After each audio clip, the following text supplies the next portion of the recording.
গরম গরম ভাতের সাথে যদি থাকে মজাদার এই ভর্তা, তাহলে কখন যে 2 প্লেট ভাত নিমিষেই শেষ হয়ে যাবে টেরও পাবেন না।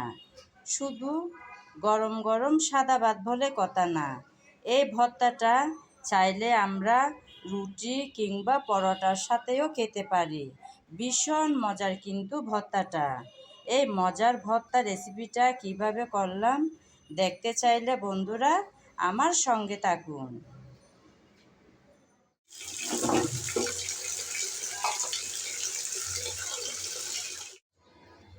নমস্কার বন্ধুরা, কেমন আছেন সবাই? আশা করি সবাই ভালো আছেন, সুস্থ আছেন আর নিরাপদে আছেন। প্রতিদিনের মতন আজকেও চলে আসলাম নতুন একটা রেসিপি সঙ্গে নিয়ে। আজকে বানাবো ঢেঁড়সের ভর্তা। তাই প্রথমে আমি ঢেঁড়স ধুয়ে নিচ্ছি, কারণ ঢেঁড়স কাটার পরে ধোয়া যায় না। কাটার পরে যদি ঢেঁড়স ধোয়া হয় তাহলে ঢেঁড়স পিছলা পিছলা হয়ে যায়। সেজন্য অবশ্যই কাটার আগে ধুয়ে নিতে হবে। তাই আমি সবগুলো ঢেঁড়স এভাবে ডলে ডলে ধুয়ে তারপর কেটে ফিরে আসবো আপনাদের মাঝে। ততক্ষণ বন্ধুরা আপনারা আমার সঙ্গে থাকুন। ঢেঁড়স ধুয়ে নেওয়ার পর আমি এভাবে লম্বা লম্বি সাইজ করে কেটে নিলাম। এখন চলে যাব রেসিপিতে। এখন আমি চুলার উপর একটা প্যান বসিয়ে দিলাম, তাতে দিয়ে দিচ্ছি কয়েকটা কাঁচামরিচ, তারপর দিচ্ছি রসুন, তারপর দেব কয়েকটা লাল শুকনো মরিচ। আপনারা চাইলে যে কোনো একরকম মরিচ দিয়েও এই ভর্তা বানাতে পারেন। আমি কিন্তু তেলের প্যানের মধ্যে এই মরিচ রসুন ভেজে নেব, সেভাবে কিন্তু তেল দেওয়া হয়নি।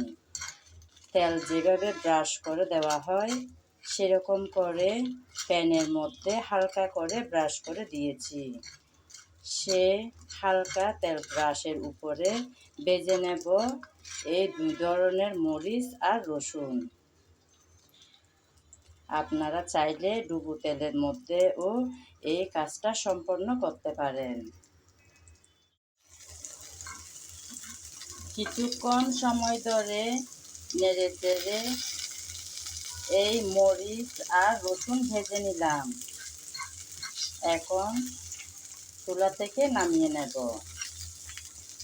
যেহেতু ডুবো তেলে ভাজা হচ্ছে না, তাই সময় ধরে চুলার আগুনটা একদম ছোট রেখে এই ভাজার কাজটা ঠিকঠাক করে নিতে হবে।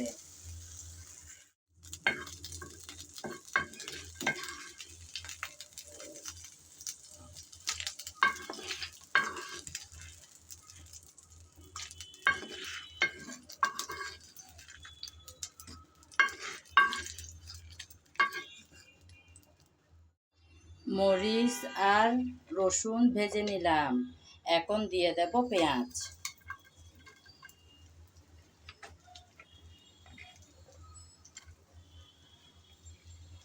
ভর্তার মধ্যে পেঁয়াজটা বেশি দিলেই ভালো লাগে আমার, তাই আমি আমার পরিমাণ মতো পেঁয়াজটা দিলাম। এখন নেড়ে চেড়ে হালকা ব্রাউন কালার করে ভেজে নেব। লাল লাল করে কিন্তু ভাজবো না।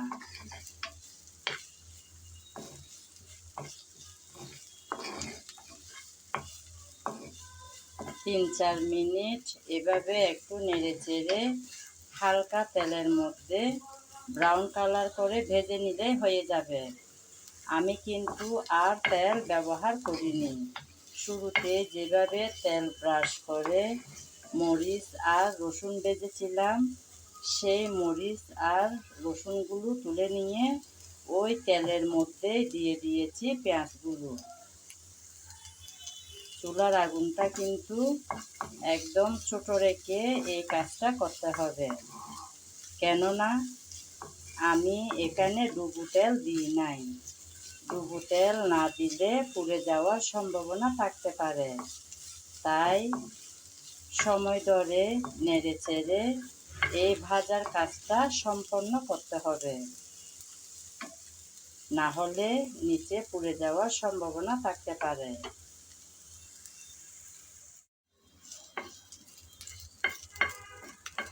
কিছুক্ষণ নেড়ে চেড়ে পেঁয়াজ হালকা ব্রাউন কালার করে ভেজে নিয়েছি।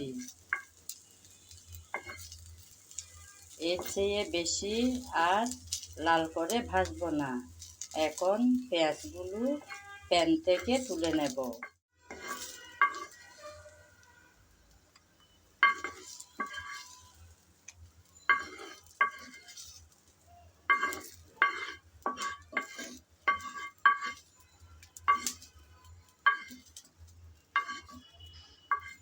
একে একে সবগুলো পেঁয়াজ তুলে নিলাম।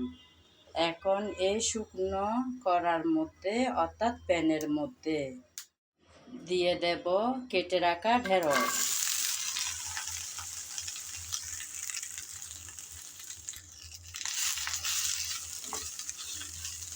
ঢেঁড়স দেওয়ার পর নেড়ে চেড়ে হালকাভাবে একটু নেড়ে চেড়ে মিশিয়ে নিলাম।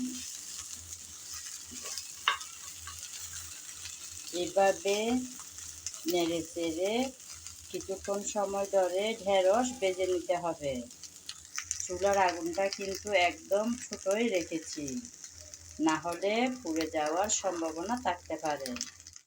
কিছুক্ষণ পর আসলাম আবারও একটু নেড়ে চেড়ে মিশিয়ে দেব বলে। যেহেতু তেল দেওয়া হয়নি, তাই কিছুক্ষণ পর পর এসে নেড়ে চেড়ে দিতে হবে, না হলে কিন্তু পুড়ে যাবে।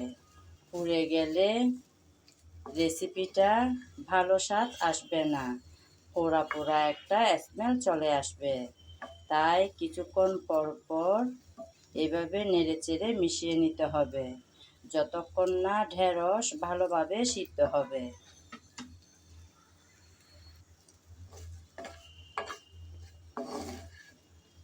আমি আবার কিছুক্ষণ পর এসে একটু নেড়ে চেড়ে মিশিয়ে নিলাম। আমার ঢেঁড়স কিন্তু একদম ভাজা হয়ে গেল। দেখুন বন্ধুরা, একদম ঢেঁড়সের সবুজ কালারটা থেকে গেল, কারণ আমি ঢাকনা ব্যবহার করিনি। ঢাকনা ছাড়া চুলার আগুনটা একদম ছোট রেখে কিছুক্ষণ সময় ধরে এই ঢেঁড়স ভেজে নিলাম। এখন আমি চুলা থেকে ঢেঁড়স নামিয়ে নেব।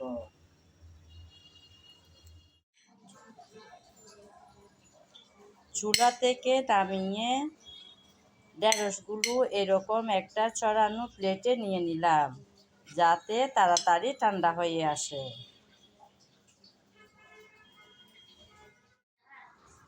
আমি আবার কিছুক্ষণ পর আসলাম বন্ধুরা। ঢেঁড়স কিন্তু একদম ঠান্ডা হয়ে গেল, এখন হাত দিয়ে ধরা যাবে। তাই এখন ভর্তা করে নেব। প্রথমে আমি ঢেঁড়সগুলো হাত দিয়ে এভাবে চটকিয়ে নেব।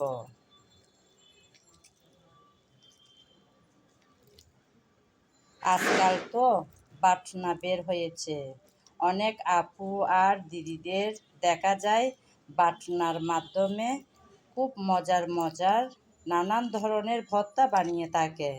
আমার কিন্তু ভীষণ লোভ লাগে সেই ভর্তাগুলো দেখতে। আসলে বন্ধুরা, সেই বাটনা আমার কাছে নেই, তাই আমিও করতে পারি না সেই বাটনার মধ্যে মজাদার ভর্তাগুলো। যদি কোনো দিন সুযোগ হয় তাহলে সেই বাটনা আমিও একটা নেব। এভাবে করে সবগুলো ঢেঁড়স আমি ভালোভাবে চটকিয়ে নেব। একটু একটু করে সবগুলো ঢেঁড়স আমি চটকিয়ে নিলাম। এখন এই ঢেঁড়স একটা সাইডে সরিয়ে রাখলাম। এখন আমি আগে থেকে ভেজে রাখা মরিচগুলো ভালোভাবে কচলিয়ে নেব। প্রথমে নিলাম লাল শুকনো মরিচ, কিছুটা লবণ দিয়ে ভালোভাবে কচলিয়ে নেব এই লাল মরিচ। লাল শুকনো মরিচ,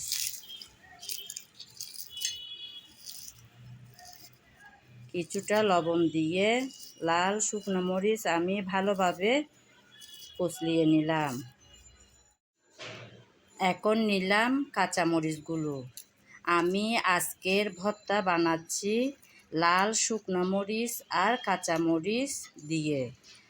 আপনাদের যদি লাল শুকনো মরিচ কিংবা কাঁচামরিচ ভালো না লাগে, যার যেটা ভালো লাগে সেটা দিয়ে এই ভর্তাটা বানাতে পারেন। আর ঝালটা হচ্ছে যে যেমন খেতে পছন্দ করেন সেরকম দেবেন।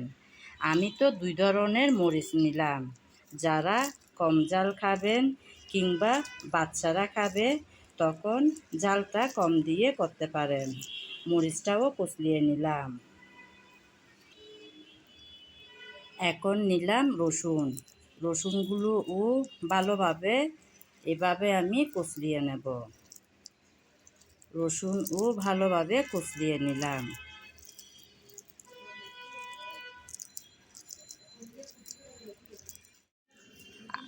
রসুন কষলিয়ে আমি একটা সাইডে রেখে দিলাম।